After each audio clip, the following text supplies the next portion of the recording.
Baik, kita coba menjawab pertanyaan tadi. Di saat tadi Pak Ari bilang, cobalah cari, diupayakan dibuktikan pada pra-peradilan. Tapi ketika pra-peradilan berjalan, tapi polisi juga sangat gencar untuk melengkapi dan melimpahkan berkas ke Kejati. Bagaimana nih posisi hukumnya? Saya mau ke Bang Jamin terlebih dahulu. Untuk kondisi yang seperti ini, saling berkejaran. Ya, sebenarnya kita harus menghormati ya setiap proses hukum yang sedang berjalan, termasuk proses pra-peradilan. Tetapi dengan adanya keterangan dari kejaksaan tadi yang menyatakan bahwa unsur pembunuhannya tidak terpenuhi dengan bukti yang disampaikan, ini sebagai bentuk informasi juga ataupun keterangan di luar pengadilan yang bisa dicerna oleh hakim tunggal nantinya gitu. Bahwasanya sebenarnya ini memang nggak punya bukti yang cukup. Nah, sebenarnya begini, kepolisian itu kalau merasa tidak cukup dan mereka lalai atau mereka gagal atau mereka tidak mampu untuk menyatakan yang namanya Peggy Setiawan dialah pembunuhnya, bisa aja SP3 nggak apa-apa.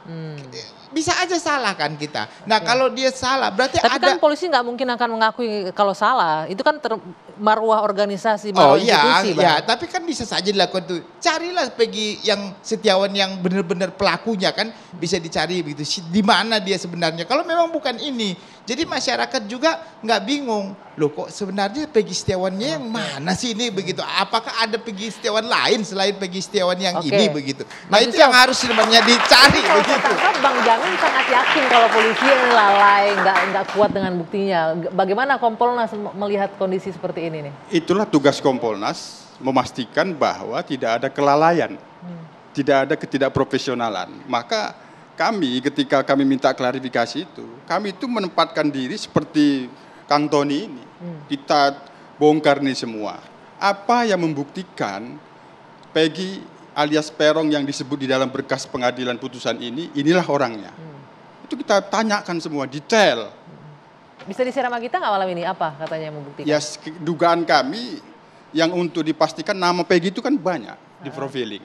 Dia harus bisa memastikan alias Peronnya.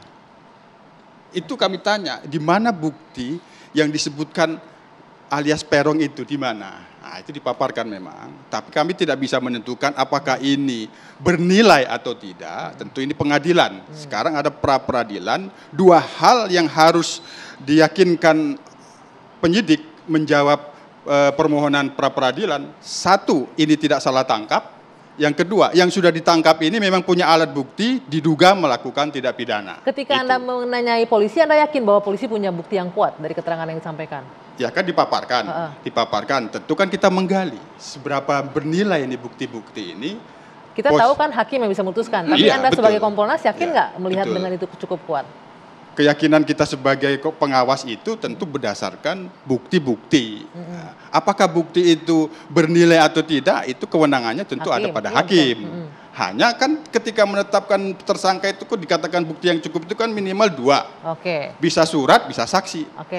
Jadi Pak Yusuf, penentuannya hanya Peron, Peggy alias Peron tadi disampaikan. Pak Yusuf, saya mendengar 2 orang yang mengatakan bahwa DPO-nya Peggy alias Peron, tetapi yang ditangkap ini Peggy Setiawan.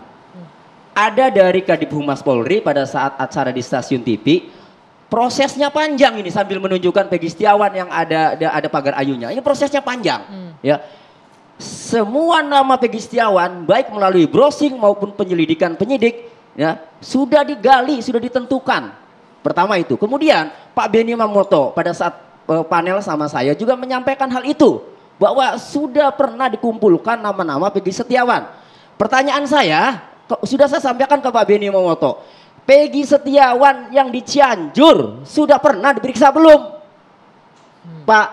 Siapa itu yang Anda rujuk di Peggy di Cianjur itu siapa? Karena Pak Benny mengatakan dan Pak Kadif Humas mengatakan, ya, semua nama Peggy Setiawan ini sudah pernah diselidiki dan sudah pernah dilakukan penyelidikan baik dari browsing maupun dari penyelidikan penyidik. Berarti dari situ boleh dong kami menanyakan yang muncul hangat di media sosial, ada Peggy Setiawan Cianjur, ya, yang dalam keterangan pada kontennya Kang Deddy Mulyadi itu dia ketua Monreker. Dalam dakwaan, Pak, ya, motif daripada Andi, motif daripada pembunuhan ini diantaranya, Mbak, itu mereka bersebelas lagi minum-minuman di depan SMP 11 Perjuangan. Lalu Andi mengatakan yang DPO itu, Mbak, bahwa dirinya ada masalah dengan geng ekstisi.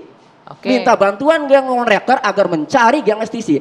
Artinya, ya, pertama, ya, saya mendengar karena nama Peggy Setiawan sudah dikumpulkan, wajar dong itu Peggy Setiawan dan tidak asal ngomong. Ini belum di sini diperiksa ada oleh polisi. Monreker. Ini belum diperiksa Peggy Setiawan yang ini. Saya nggak tahu diperiksa apa belum, makanya ya, berkali-kali saya menanyakan, coba kan katanya nama-nama Peggy Setiawan ini sudah di track, sudah dikumpulkan, sudah diperiksa, sudah diselidiki. Coba dong diperiksa Peggy Setiawan Cianjur. Terima kasih, ini sayang sekali sebenarnya banyak yang mau saya konfirmasi, mungkin dititipkan saja nanti pihak kepolisian juga menyampaikan ini nih aspirasinya agar diperiksa juga Peggy Setiawan yang aspirasi itu udah lebih dahulu saya terima, udah kami sampaikan. Cuman memastikan dulu, karena kan disebut di dalam pengadilan, jangan sampai dia salah tangkap, semua Peggy ditangkap, dipastikan alias peronnya.